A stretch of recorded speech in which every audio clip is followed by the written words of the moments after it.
Welcome home to philosophy, where we wonder about everything and anything is possible. Hi, I'm Dr. Robert Corey, the Laughing Philosopher. Life is complicated. The world is complicated, and you are complicated. Figuring out how to live a happy, meaningful life, guided by wisdom and reason, is not easy. Is life a game? What is love? Should I fear death? Is this a just world? Almost from the moment of birth, you've been told how to behave, how to fit in, and how to fulfill other people's expectations. You fear that you will lack importance or cease to exist in the lives of others if you think for yourself and question the rules and roles you've been told define you.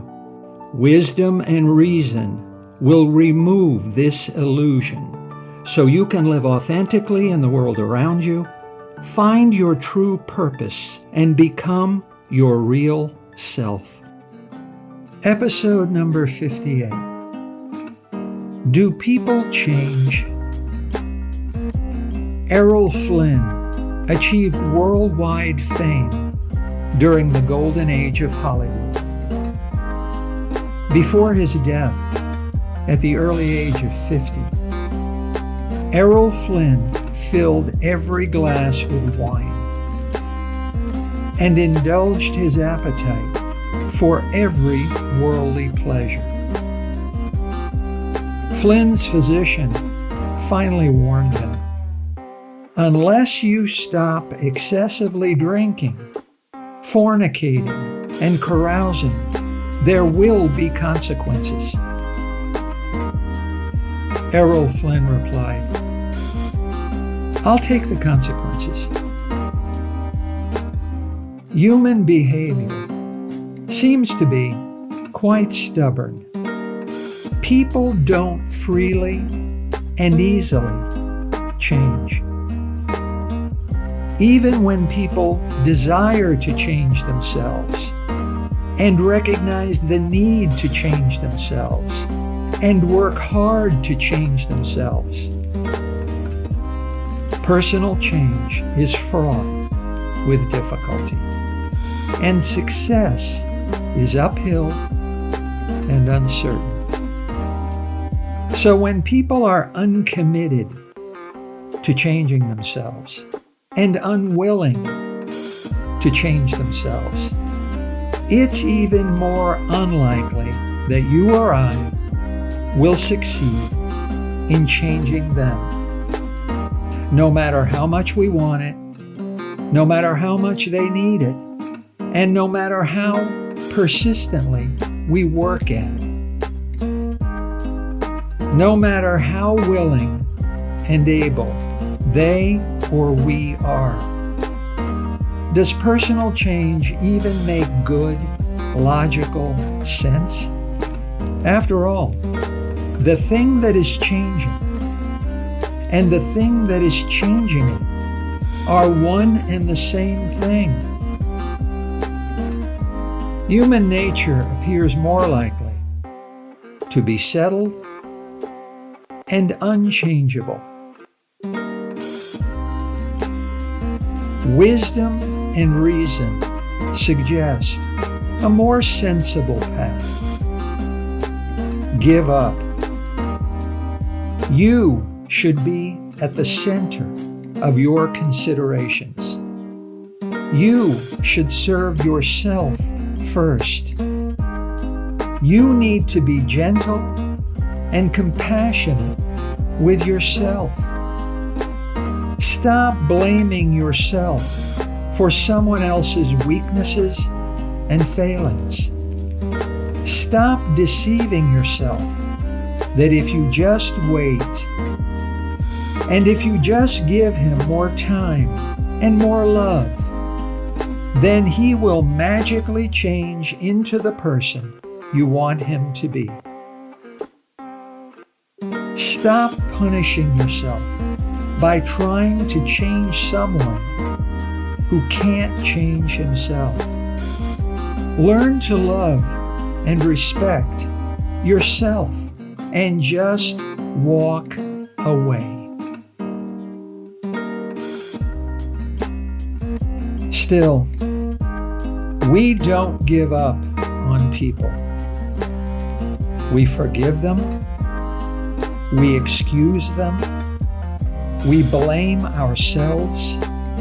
We deceive ourselves that they are good on the inside, despite our doubt and uncertainty. We convince ourselves that they just need more time and encouragement to change into the person they can be. We try to rescue them from themselves. We try to love them for who they are. Consider Jacob Marley. He didn't give up on his friend and business partner, Ebenezer Scrooge.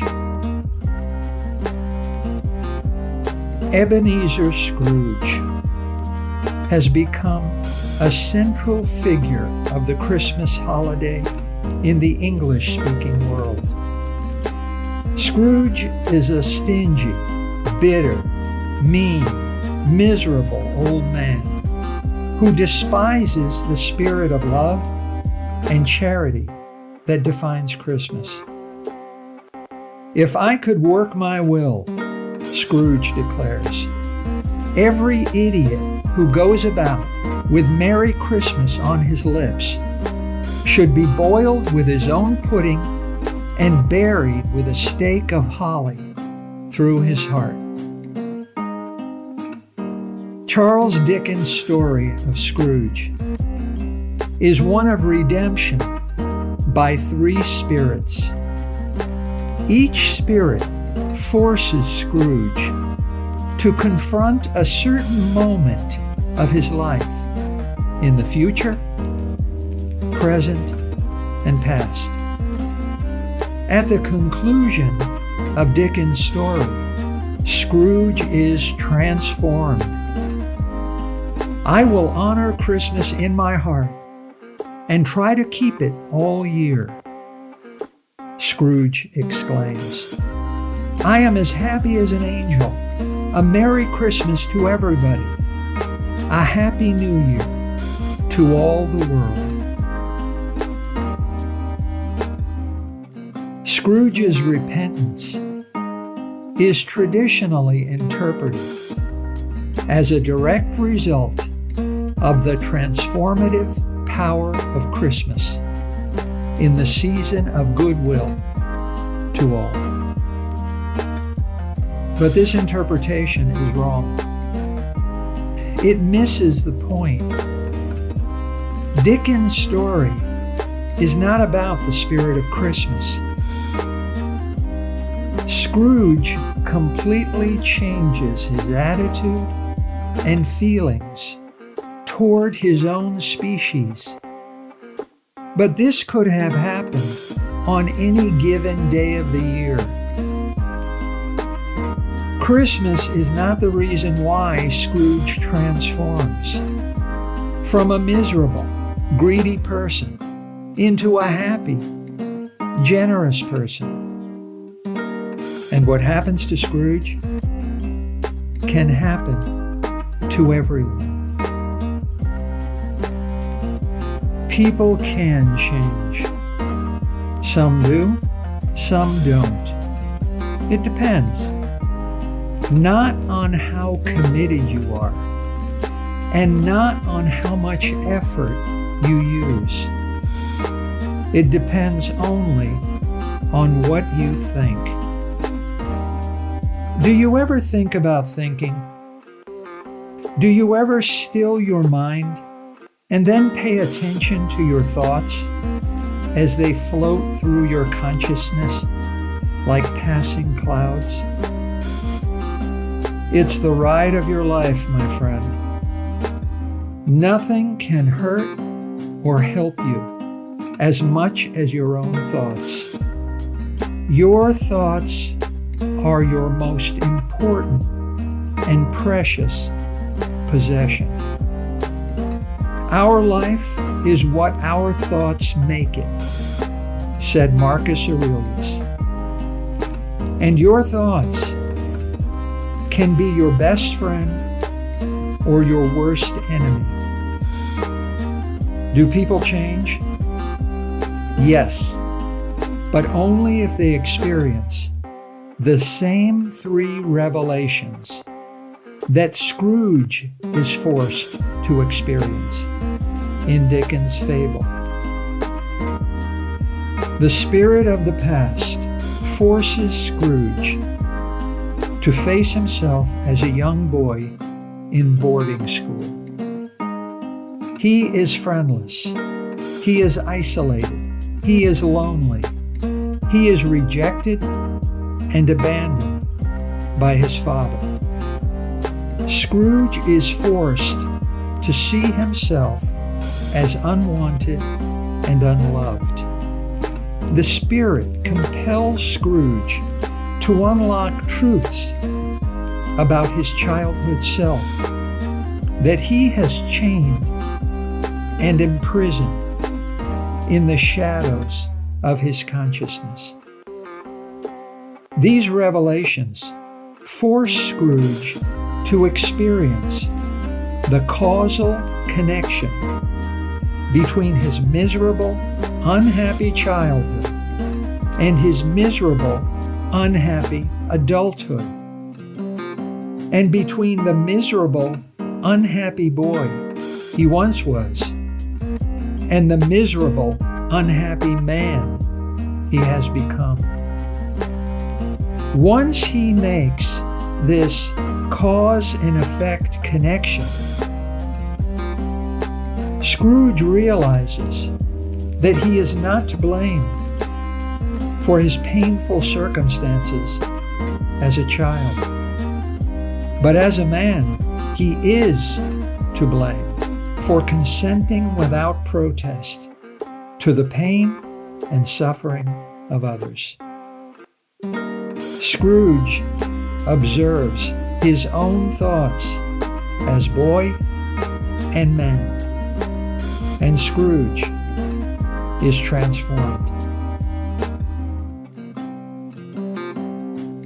Once he makes this causal connection, Scrooge is free. He is unchained from the past. He is empowered to change. Once a bad person understands why he behaves badly, then he is liberated from the inner forces and motivations that drive his bad behavior, and he becomes liable to change.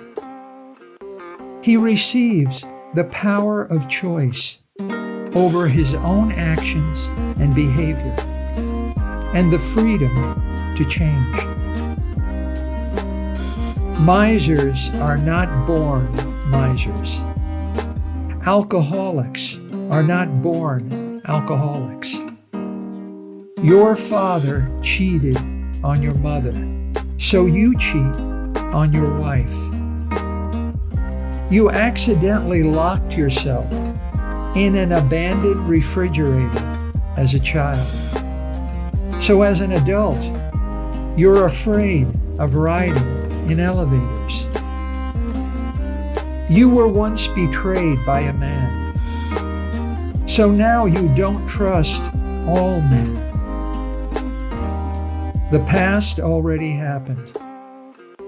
It doesn't exist, but it's not dead. It's just buried inside of you. And the past comes to life as it drives and dictates the kind of person you are and the kind of behavior you choose, good and bad. Personal change requires what I must call freedom of the will.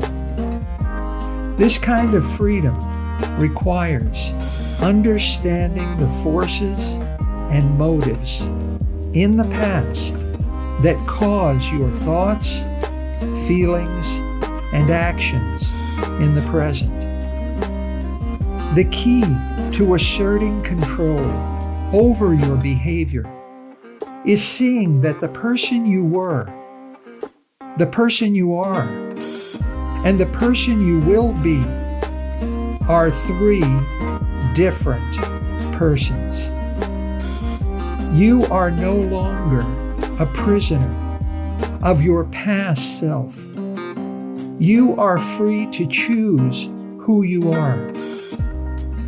Freedom of the will means liberating yourself from the illusion of selfhood. The spirit of the present forces Scrooge to see his obligation to engage with the world and accept his responsibility to the moment. On one hand, the guiding spirit forces Scrooge to see visions of hopelessness and deprivation, ignorance and want, disease and death. And on the other hand, the Spirit shows Scrooge that hope and joy and celebration are inspired by altruism and goodwill. Scrooge is compelled to pay attention and choose his place in the world. With all of its pain and suffering, where do you, Scrooge, stand in the world at this moment? Freedom of the will is necessary, but it's not sufficient. Still, there must be a good reason to change. And there is no more compelling reason than the pain and suffering you cause yourself and others. It's not enough to be willing and able to stop drinking. You need a compelling reason. It's not enough to be willing and able to practice kindness and generosity. You need a good reason.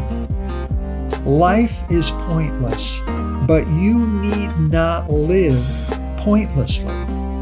Every choice must have a rational purpose.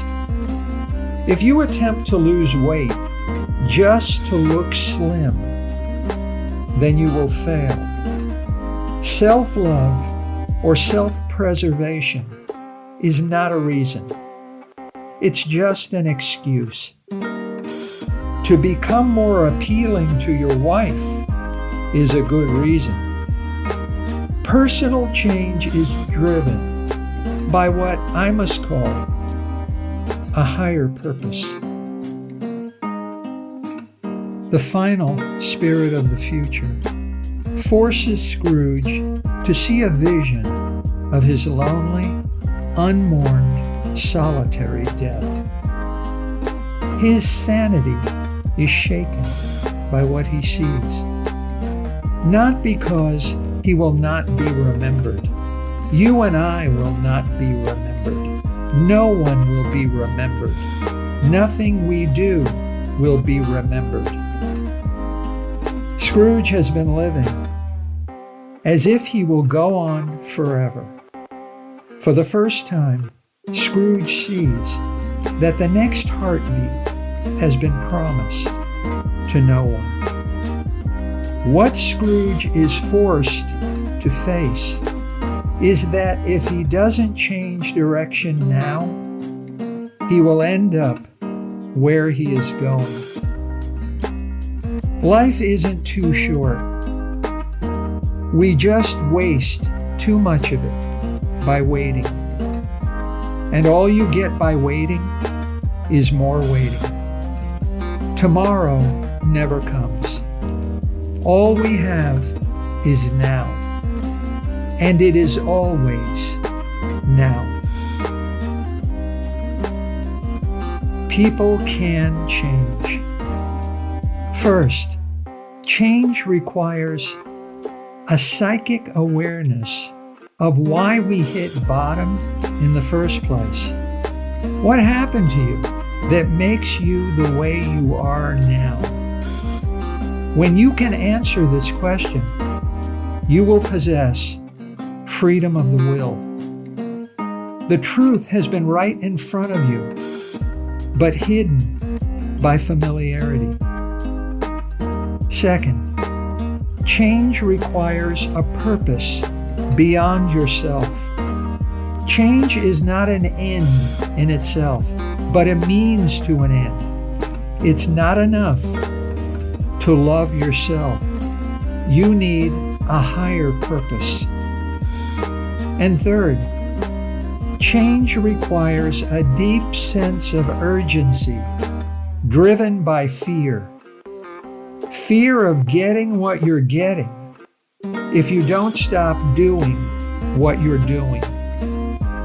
The shadow of divorce has turned many an alcoholic into a teetotaler. The shadow of cancer has turned many a smoker into a non-smoker. The shadow of old age has turned many a bridge burner into a bridge builder. The shadow of death has turned many an atheist into a Christian. Nietzsche said, "If you gaze into the abyss gazes also into you." The void looks into you, and the void forces you to see what you really are. There is nowhere to run and nowhere to hide from yourself. You are forced to see the monster you are. You are forced to see the beast and surrender to the void. Personal change requires what I must call the urgency of fear. Do people change? Yes, people change. Personal change requires one to experience 3 revelations. Scrooge experienced these 3 revelations, and Scrooge was transformed from a very bad person to a very good person. If Scrooge can change, your best friend can change. Your sister can change. Your son can change. Your boyfriend can change. Your spouse can change. And you can change. Change is difficult, but not impossible.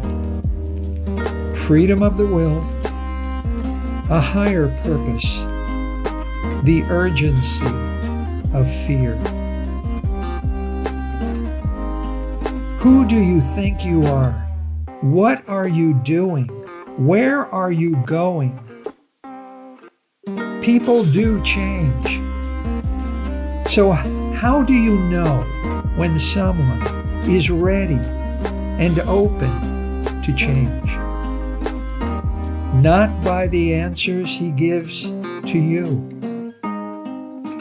He's just giving you the answers he thinks you need to find hope in his hopelessness.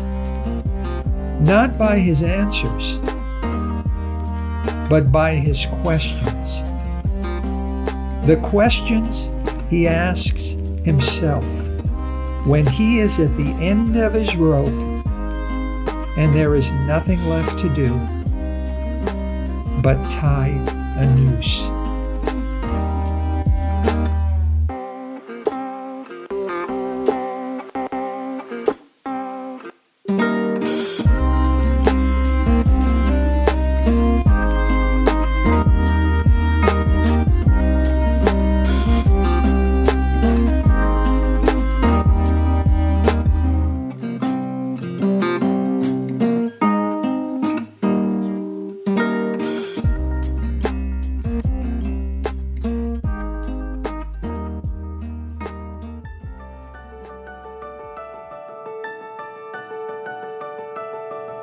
Thank you for listening.